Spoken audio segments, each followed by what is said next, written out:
ফের মৌলিক অধিকার লঙ্ঘন, বাংলাদেশের জেলেই বন্দি সন্ন্যাসী, পরপর আইনজীবীদের ওপরে হামলার ঘটনা, এমনকি আদালতেও রেহাই নেই। মৌলবাদীদের হুমকির মুখেও সন্ন্যাসীর হয়ে সওয়াল আইনজীবী রবীন্দ্র ঘোষের, কিন্তু আদালতের মধ্যেই সন্ন্যাসীর আইনজীবীর ওপরে হামলা হয়েছে বলে অভিযোগ। এর আগে আপনারা জানেন যে দুজন আইনজীবীর ওপরে হামলার ঘটনা ঘটেছিল। একেবারে রমেন রায় থেকে শুরু করে রিগন আচার্য একেবারে মারধর করে হাসপাতালে পাঠিয়ে দেওয়া হয়েছিল। সেই ঘটনার ফের পুনরাবৃত্তি হয়েছে বলে অভিযোগ করছেন আইনজীবী। একেবারে তাকে মারা হয়েছে, ঘুষি মারা হয়েছে বলে অভিযোগ করছেন। শুধু তাই নয়, বিচারককে পর্যন্ত রেয়াত করা হয়নি, তাকেও হুমকি দেওয়া হয়েছে বলে অভিযোগ।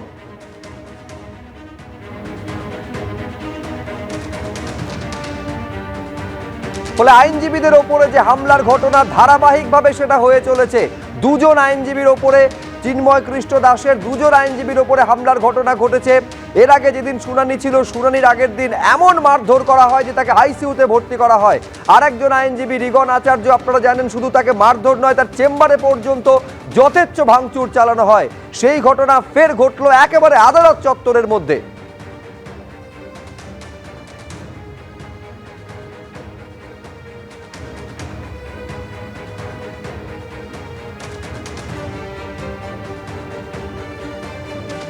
ফলে এইরকম হচ্ছে ঘটনা। একেবারে রক্তচক্ষু উপেক্ষা করে যখন একজন আইনজীবী তিনি আদালত পর্যন্ত যাচ্ছেন, চিন্ময় কৃষ্ণ দাসের হয়ে সওয়াল করতে যাচ্ছেন, সেখানে পর্যন্ত হামলার শিকার হতে হচ্ছে। নিউজ রুম থেকে সরাসরি অতনু হালদার রয়েছেন। আমি বলছি, অতনু, এর আগে আদালতে দাঁড়িয়ে হুমকি দেওয়া হয়েছিল যে কেউ যদি ওকালতনামায় সই করে চিন্ময় কৃষ্ণ দাসের হয়ে সওয়াল করার জন্য, তাকে গণধোলাই দেওয়া হবে। কিন্তু আদালত চত্বরের মধ্যে তাই করার চেষ্টা হয়েছে আজ, বিচারককে পর্যন্ত রেয়াত করা হয়নি।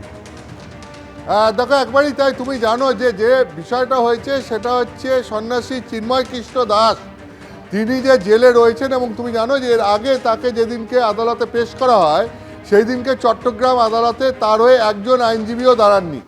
এবং তখন এইটা প্রশ্ন ওঠে যে কেন একজন আইনজীবীও দাঁড়ালেন না, তখন কোর্ট বা সরকার কেন উদ্যোগ নিল না যে তার হয়ে যাতে আইনজীবী দাঁড়ায় সেই ব্যাপারে ব্যবস্থা নিতে। এবং 1 মাস পরে কেন ডেট দেওয়া হলো, যেহেতু তাকে বিনা বিচারে আবার ফের জেলে হেফাজতে যেতে হচ্ছে, ফলে 3 দিন বা 4 দিন পরেই তাকে একটা ডেট দেওয়া যেতে পারত। ঠিক সেই জায়গা থেকে চিন্ময় কৃষ্ণর হয়ে আইনজীবী রবীন্দ্র ঘোষ, তিনি ঢাকা থেকে গিয়েছিলেন চট্টগ্রাম আদালতে তার হয়ে দাঁড়াতে, এই আবেদন করতে যে 1 মাস পরে যে শুনানির দিন ধার্য হয়েছে, অর্থাৎ 2 জানুয়ারি আবার যে শুনানির দিন ধার্য হয়েছে এই সন্ন্যাসী চিন্ময় কৃষ্ণ দাসের জন্য, সেই শুনানির দিনটা এগিয়ে নিয়ে আসা হোক, আদালত যাতে অনুমতি দেয় ওই শুনানির দিনটা এগিয়ে নিয়ে আসার। এবং সেই কারণেই তিনি গেছিলেন ঢাকা থেকে চট্টগ্রামে গিয়ে আদালতে আবেদন জানাতে, যাতে এইটা বিচারক শুনে একটা সিদ্ধান্ত নেন, শুনানির দিনটা যাতে এগিয়ে নিয়ে আসা যায়। সেক্ষেত্রে সন্ন্যাসী চিন্ময় কৃষ্ণ দাসের হয়ে তার আইনজীবীরা তার পক্ষের বক্তব্য রাখতে পারবেন। ঠিক এক তো হচ্ছে গিয়ে আজকে সেই ব্যাপারে কোনো সিদ্ধান্তই হয়নি, এবং তার শুনানির দিন এগিয়ে নিয়ে আসার যে দিন সেটা আগেই খারিজ করে দেওয়া হয়, সেটা আমরা আগেই দেখিয়েছিলাম খবর। কিন্তু এখন যেটা দেখা যাচ্ছে সেটা হচ্ছে যে আইনজীবী গেছিলেন সন্ন্যাসী চিন্ময় কৃষ্ণ ঘোষ দাসের হয়ে দাঁড়াতে চট্টগ্রাম আদালতে, সেই রবীন্দ্র ঘোষ আইনজীবী, তিনি মারাত্মক অভিযোগ করছেন। তিনি বলছেন আদালতে তাকে সওয়ালই করতে দেওয়া হয়নি, আদালতে তাকে লক্ষ্য করে ঘুষি মারা হয়েছে, এবং আদালতে তাকে রীতিমতো হেনস্থার শিকার হতে হয়েছে, তাকে হুমকি দেওয়া হয়েছে। শুধু তাকে নয়, বিচারককে পর্যন্ত হুমকি দেওয়া হয়েছে। আদালতের মধ্যে আইনজীবীরা এমন পরিস্থিতি তৈরি করেন যাতে শেষ পর্যন্ত বিচারক উঠে যেতে বাধ্য হন। অর্থাৎ সেই আবার একই জিনিসের পুনরাবৃত্তি হলো যে চিন্ময় কৃষ্ণ দাসের হয়ে আইনজীবীরা এর আগের দিন কেউ দাঁড়াননি, আর আজকে একজন গেছিলেন তার হয়ে সওয়াল করতে, তার শুনানির ডেট এগিয়ে নিয়ে আসার আবেদন জানিয়ে সেই তার পক্ষে সওয়াল করতে, কিন্তু দেখা গেল যে আইনজীবীকে সওয়াল করতেই দেওয়া হলো না, আদালত বসতেই দেওয়া হলো না। এবং অভিযোগটা কাদের বিরুদ্ধে? অভিযোগটা হচ্ছে চট্টগ্রাম আদালতের আইনজীবীদের বিরুদ্ধে। এবং এখানে আইনজীবী রবীন্দ্র ঘোষ কী বলছেন?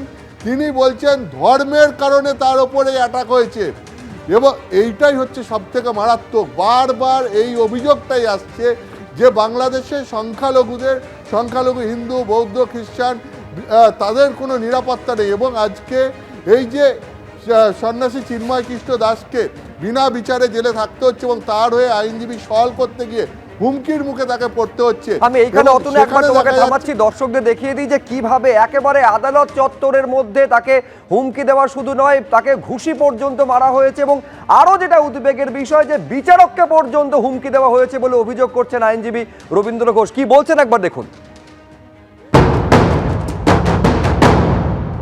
মানুষের অধিকারের প্রশ্নে আমরা সর্ব জায়গায় বিচরণ করি।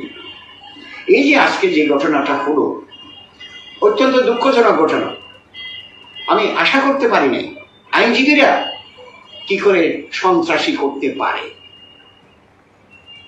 এবং তারা সন্ত্রাসী অবস্থা করে জজ সাহেবকে পর্যন্ত আজকে থ্রেট করছে, ওটা দেখেন, ওটা দেখেন, ওটা নয়, এটা নয়, সেটা নয়, এই সমস্ত কথাবার্তা, যার ফলে জজ সাহেব চেয়ার থেকে উঠে চলে গেছে।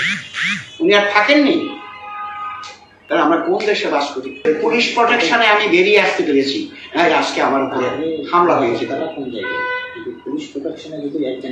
এবং কোর্টের মধ্যে ছিল পুলিশ প্রশাসন, আমাকে প্রোটেকশন দিচ্ছিল। যদি আজকে পুলিশ প্রশাসন না থাকতো তাহলে তো আজকে আমি মনে হচ্ছে আমার জীবন এখানে শেষ ফুরিয়ে যেত। আপনি কি কোনো আক্রমণের শিকার হয়েছেন? আমি আক্রমণের শিকার হয়েছি ভিতরে। যখন আমি ছিলেন আমাকে একটা ঘুষি মেরেছে, এটা তো আক্রমণ। আচ্ছা, শুধু শারীরিকভাবে আক্রমণ নয়, শুধু আমাকে মৌখিকভাবেও আক্রমণ করেছে, তাই না? আমাকে শারীরিকভাবে শুধু আক্রমণ না, মৌখিকভাবেও আক্রমণ করেছে। Is it due to religious faith? আমি বলবো এটা আমার ধর্মীয় কারণে এই হামলাটা হচ্ছে। That should be stop in our country. আমি মনে করি আমরা দেশটা স্বাধীন করেছিলাম একত্রে, মূল্যবোধটা রাখতে হবে। আমরা দেশের ক্ষতি হোক আমরা কোনো কালে চাইব না। For the protection of the rights of the people of the country, we want solidarity among the people of the country as a whole. এটা আমাদের মূল কথা।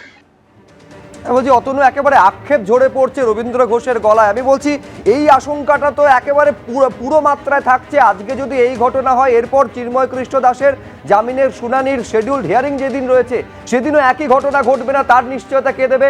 আরও উদ্বেগের বিষয় অতনু, যেখানে এই চিন্ময় কৃষ্ণ দাসের গ্রেফতারি প্রতিবাদে মিছিল বেরোচ্ছে, সেই মিছিলে নাকি বোমা মেরে উড়িয়ে দেওয়ার হুমকি দিচ্ছে কট্টরবাদী সংগঠন। কোন দিকে যাচ্ছে পরিস্থিতি? হ্যাঁ দেখো, একবারই তাই। এবং আমি তোমাকে যেটা আগেও বলছিলাম যে এই ঘটনাটা, আইনজীবীকে হুমকি দেওয়ার এই ঘটনাটা ঘটছে চট্টগ্রাম আদালতের এজলাসের মধ্যে, অন্য কোথাও নয়।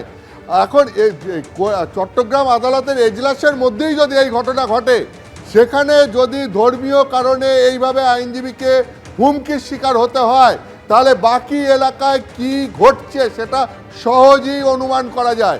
তারই একটা উদাহরণ হচ্ছে খুলনায় একটি সংগঠন, তারা এই সন্ন্যাসী চিন্ময় কৃষ্ণ দাসের গ্রেপ্তারির প্রতিবাদে মিছিল করবে জানিয়েছিল এবং সেই মিছিল তারা করবে শুনিয়ে একটি কট্টরপন্থী সংগঠন রীতিমতো হুমকি দেয় যে মিছিল করলে পরে মিছিলে বোমা মারা হবে।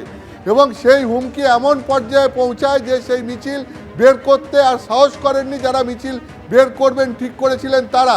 ফলে সামগ্রিকভাবে একদম তুমি যদি দেখো, চট্টগ্রামে আদালতের এজলাস থেকে খুলনার রাস্তা, সব জায়গায় পরিস্থিতি একই রকম, যেখানে সংখ্যালঘু হিন্দুদের বিভিন্ন কারণে বিভিন্নভাবে হুমকির শিকার হতে হচ্ছে। সুপ্রজিৎ, একেবারে এই পরিস্থিতি অত্যন্ত উদ্বেগজনক এবং পরিস্থিতির পরিবর্তনের কোনো সম্ভাবনা দেখা যাচ্ছে না।